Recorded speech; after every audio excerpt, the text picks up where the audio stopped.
Hello everyone. Radhe Radhe. Jitiya व्रत यानी जीवित पुत्रिका व्रत महिलाएं अपने पुत्र की लंबी आयु के लिए करती हैं।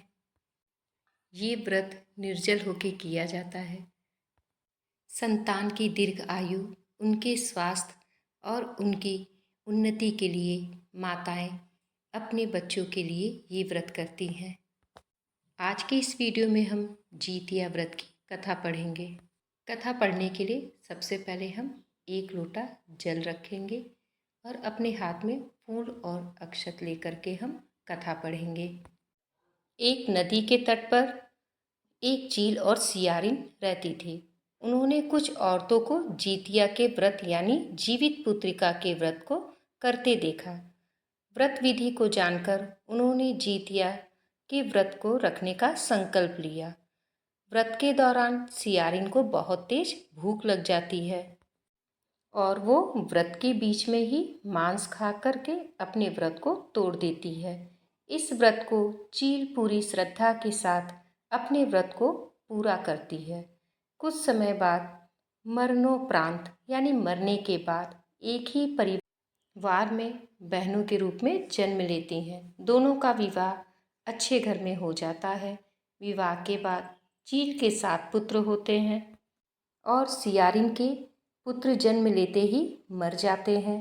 तभी अंत में सियारिन चील के पुत्र के सिर कटवा देती है। जीतिया के व्रत के प्रभाव से चील के सभी पुत्र जीवित हो जाते हैं।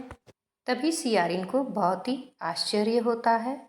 तभी वो चील से उसका कारण पूछती है तो चील उसे बताती है कि तुमने पूर्व जन्म में जीतिया व्रत करने का संकल्प लिया था, लेकिन तुम्हें बहुत तेज भूख लगने के कारण तुमने वो व्रत तोड़ दिया।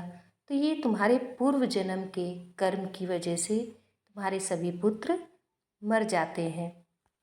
तभी सियारिन को बहुत ही पछतावा होता है। तो अंत में वो जीतिया का व्रत करती है। तो जब जीतिया का वो व्रत करती है तो उसे भी पुत्र की प्राप्ति होती है। कथा संपन्न होने के बाद हम फूल और अक्षत भगवान को समर्पित कर देंगे और थोड़े से अक्षत हम जल के लोटे में डाल देंगे। तो फ्रेंड्स, आपको जीतिया व्रत की ये कथा यानी जीवित पुत्रिका व्रत की ये कथा आपके लिए थोड़ी भी यूज़फुल हो तो प्लीज़ चैनल को ज़रूर लाइक करिएगा।